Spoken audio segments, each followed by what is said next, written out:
नमस्कार, आदाब, सलाम, सत श्री अकाल। केम छो, कसे काय, केरो हाल है, केना छी यहाँ सब, कैसन वानी, हाउ आर यू, कैसे हैं आप लोग। मित्रों, आज के इस वीडियो में हम जानने वाले हैं कि आपका विवाह होगा या नहीं, अथवा आपका विवाह एक बड़े उम्र में जा कर के होगा। यानी कि एक जो एज होता है 25 साल 26 साल उसके अंदर होगा, 20 साल 22 साल में होगा, अथवा 30-35 के बाद होगा, बड़े उम्र में जाकर के विवाह होगा। अथवा दूसरी बातें कि आपका विवाह होते होते कहीं रह तो नहीं जाएगा, अथवा एक विवाह होगा या दो विवाह होगा। इसके बारे में भी आज के हम इस वीडियो में चर्चा करेंगे। आइए इस वीडियो को देखते हैं, और अगर आपको अच्छा लगे तो अपने सभी दोस्तों के साथ इस वीडियो को शेयर करें। विशेष करके मैं बता दूं कि ये वीडियो जो है सो महिलाओं के लिए है, लड़कियों के लिए है, लेकिन ऐसा नहीं है कि इसका फलादेश लड़कों पर में लागू नहीं होगा। लागू होगा, लेकिन ज़्यादा लागू ये महिलाओं पर में होगा, लड़कियों पर में होगा। आइए आज के इस वीडियो पर में चर्चा करते हैं। आइए इस वीडियो को देख करके अब हम समझते हैं कि आपका विवाह होगा या नहीं होगा, एक विवाह होगा अथवा दो विवाह होगा। आपके सामने जो ये एक दिखाई दे रहा है इमेज, इसको कहते हैं जन्म कुंडली। जन्म कुंडली को देख करके हम ये समझ सकते हैं। अब मैं आपको कुछ समझाना चाहता हूँ। पहले ये जो जन्म कुंडली है वो मेष लग्न की कुंडली है। आपका लग्न अलग अलग हो सकता है, लेकिन मैं जो बताने जा रहा हूँ उसमें अंतर नहीं होगा। वो यही सभी कुंडली पर में, सभी लग्न पर में लागू होगा। मित्रों, पाप ग्रह कौन कौन से होते हैं एक बार आप ये समझ लें कि शनि, राहु और केतु, ये तीनों पाप ग्रह के श्रेणी में आते हैं। अब सबसे पहला जो हमारा प्रमाण है, अथवा सबसे पहला जो हमारा पॉइंट है वो क्या है, आप उसको समझ लें। सबसे पहला पॉइंट हमारा ये है कि यदि जन्म कुंडली में लग्न अथवा चंद्रमा से सप्तम भाव में शनि हो, यानी कि ये लग्न है और यहाँ से सप्तम भाव में अगर यहाँ पर में शनि है, अथवा यहाँ पर में चंद्र है और यहाँ से सप्तम भाव में शनि है, अथवा यहाँ पर में चंद्र है, यहाँ से सप्तम भाव में यहाँ पे शनि है, अथवा यहाँ पर में चंद्र है, यहाँ से सातवें घर में यहाँ पर में शनि है, तो उसका क्या परिणाम होगा।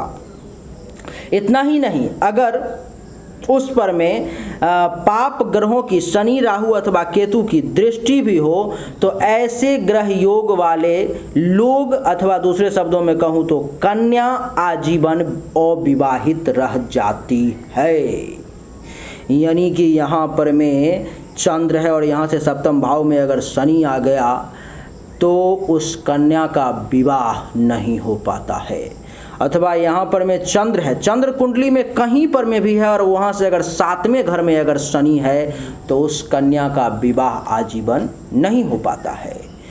दूसरा कि अगर सप्तम भाव पर में शनि भी है और उस पर में विशेष करके पाप ग्रह की जो दृष्टि है वो पड़ रही है, तब ये नियम और ठोस हो जाता है और उसके बाद कहा जाता है कि उस कन्या का विवाह नहीं होगा। जैसे कि मान लो कि यहाँ पर में शनि है और यहाँ पर में राहु है, यहाँ से सातवां दृष्टि राहु का डायरेक्ट शनि पर में पड़ेगा, तो ये नियम ठोस हो जाएगा। यानी कि इस घर में शनि भी होना चाहिए और इन तीनों में से किसी ग्रह की दृष्टि भी होनी चाहिए, तो उस कन्या का विवाह निश्चित रूप से नहीं होगा, जीवन ये तय है।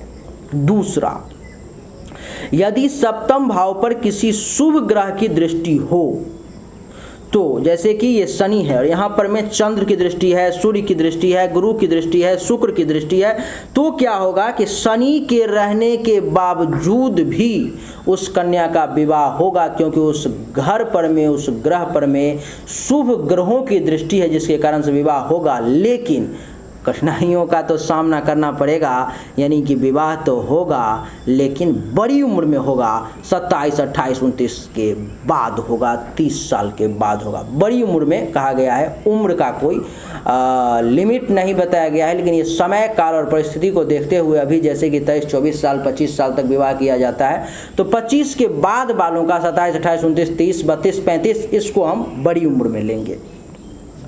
ये हो गया हमारा। अब हमारा जो तीसरा पॉइंट है वो ये है कि यदि शनि सप्तम भाव के स्वामी के साथ बैठा हो तो ऐसी स्त्री का विवाह भी बड़ी उम्र में होता है। जैसे कि यहाँ पर में शनि बैठा हुआ है, ये मेष लग्न की कुंडली है और इसका सप्तम भाव का जो स्वामी है वो शुक्र है, साथ यानी कि तुला राशि का ये घर है और तुला का स्वामी शुक्र होता है। और शुक्र और शनि कहीं पर में भी पूरे 12 के 12 घर में कहीं पर में भी साथ हों तब नहीं, कहीं पर में भी पूरे कुंडली में अगर साथ हों तो ऐसे कन्या का विवाह अथवा ऐसे लोगों का विवाह जो है सो बड़ी उम्र में होता है, यानी कि एक एज लिमिट क्रॉस करने के बाद होता है। ये हमारा दूसरा नियम हो गया।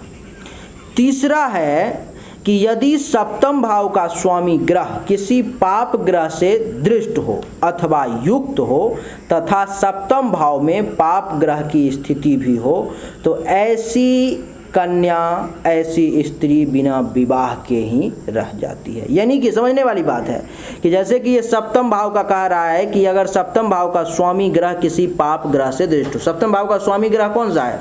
सप्तम भाव हो गया तुला राशि का और तुला राशि का स्वामी हो गया शुक्र, और शुक्र जो है सो किसी पाप ग्रह के द्वारा देखा जा रहा है अथवा उसके साथ में है और साथ में सप्तम भाव में भी पाप ग्रह है, तो ऐसी कन्या जो है सो अविवाहित रह जाएगी। ये सप्तम भाव है ये।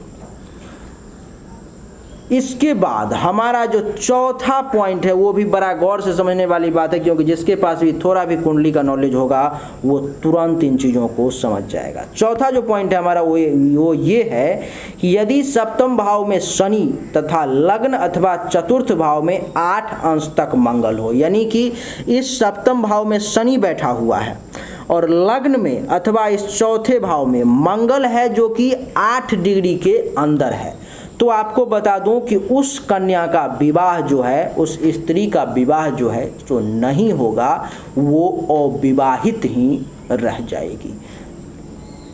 इसके बाद हमारा जो पांचवा जो पॉइंट है वो भी आपको बता देता हूं। जिस किसी भी स्त्री के कुंडली में अथवा जिस किसी भी व्यक्ति के कुंडली में, जन्म कुंडली में सप्तम भाव में इस घर में मान लो कि शुक्र भी है और शनि भी है, एक हो गया पाप ग्रह अशुभ ग्रह और एक हो गया शुभ ग्रह, दो अगर ग्रह हैं, एक शुभ और एक अशुभ, तो समझ लो कि उस स्त्री का दो विवाह होगा, एक बार पहला और फिर उसको छोड़ करके फिर दूसरा विवाह, दो विवाह होगा। और सप्तम घर में अगर कोई भी एक शुभ और एक अशुभ, यानी कि अशुभ ग्रह ये हो गए शनि राहु केतु और शुभ इसके अलावा जितने अशुभ ग्रह हो गए, तो उसमें से कोई भी एक और इसमें से कोई भी एक अगर ग्रह है तो उस कन्या का विवाह दो विवाह होगा, 2 बार उसका विवाह होगा।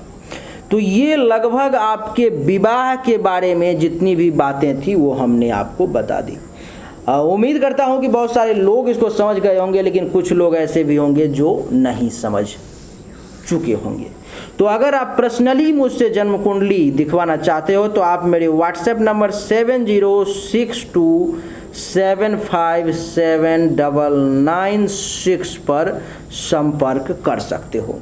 यहाँ पर संपर्क करने के बाद ये व्हाट्सएप नंबर है, ये इस पर मैं आपको कॉल नहीं करना है, केवल मैसेज करना है, लिख करके अपनी date of birth, birth time और बर्थ प्लेस भेज देना है अगर आपके पास है तो। अगर नहीं है तो जन्म हस्तरेखा भी आप भेज सकते हैं, उससे भी देख करके यहाँ से बताया जा सकता है। फिर आपके बारे में जितनी, विवाह के बारे में ही नहीं, आपके जीवन में जितनी भी बातें होंगी उन सभी बातों का आपको जानकारी दे दिया जाएगा, आप जो भी प्रश्न पूछना चाहेंगे। उम्मीद करता हूँ कि आपको ये वीडियो पसंद आया होगा, आप लगभग हद तक बहुत सारी बातों को समझ चुके होंगे। एक बार मैं आपको फटाफट रिपीट कर देता हूं, जो हमने पॉइंट लिखा है अपने किताब से निकाला है, जो हमारा अनुभव है वो मैं आपको बता देता हूं, एक बार आप रिपीट कर लें फटाफट। यदि जन्म कुंडली में लग्न अथवा चंद्रमा से सप्तम भाव में शनि हो तथा उस पर पाप ग्रहों की दृष्टि भी हो तो ऐसे ग्रह योग वाली कन्या आजीवन अविवाहित रहती है। Point number 1। दूसरा नंबर पॉइंट, यदि सप्तम भाव पर किसी शुभ ग्रह की दृष्टि हो तो उस कन्या का विवाह, अशुभ, इसमें अशुभ ग्रह है और शुभ ग्रह की अगर दृष्टि हो तो उस कन्या का विवाह बड़े उम्र में होता है। पॉइंट नंबर तीसरा नोट करना है आप, यदि शनि सप्तम भाव के स्वामी के साथ बैठा हो, जैसे यहाँ पर मैं बैठा हुआ, सप्तम भाव का स्वामी शुक्र है और शुक्र के साथ शनि बैठा हुआ है 12 में से किसी भी घर में, तो उसका विवाह भी एक एज लिमिट एक्सपायर करने के बाद यानी कि बड़ी उम्र में होगा। तीसरा जो पॉइंट है हमारा वो ये है कि यदि सप्तम भाव का स्वामी ग्रह किसी पाप ग्रह से दृष्ट हो ये अथवा युक्त हो तथा सप्तम भाव में पाप ग्रह की स्थिति हो तो वह कन्या भी आजीवन अविवाहित रह जाती है। हमारा जो अगला पॉइंट है वो भी आपको बता देता हूं कि यदि सप्तम भाव में शनि है और मंगल पहले यानी कि लग्न में अथवा चतुर्थ भाव में 8 अंश के 8 डिग्री के अंदर है तो उस कन्या का विवाह भी नहीं हो पाता है, वो भी अविवाहित रह जाती है। हमारा जो अंतिम पॉइंट है वो ये है कि अगर सप्तम भाव में एक अशुभ ग्रह है यानी कि पाप ग्रह है, शनि केतु और राहु, अथवा इसके साथ कोई एक शुभ ग्रह भी है तो उस कन्या का दो विवाह होगा, यानी कि एक पहला और एक दूसरा, ऐसा नियम है। हमने जो बातें आपको बताई वो सारी की सारी सामान्य नियम है। विशेष नियम और विशेष चीज़ें जानकारी के लिए आपको इस नंबर पर में संपर्क करना होगा, व्हाट्सएप करना होगा, मैसेज करना होगा, वहाँ पर मैं आपको सब कुछ विशेष तरीक़ा से बता दिया जाएगा। उम्मीद करता हूँ कि अब जो लगभग सब लोग समझ गए होंगे। अगर आप समझ चुके तो आप इस वीडियो को लाइक कर दें, शेयर कर दें, चैनल को सब्सक्राइब करके इसके बेल आइकन के बटन को दबा दें। एक बार फिर से आप सभी का बहुत बहुत धन्यवाद। Thank you so much. जय हिंद, वंदे मातरम।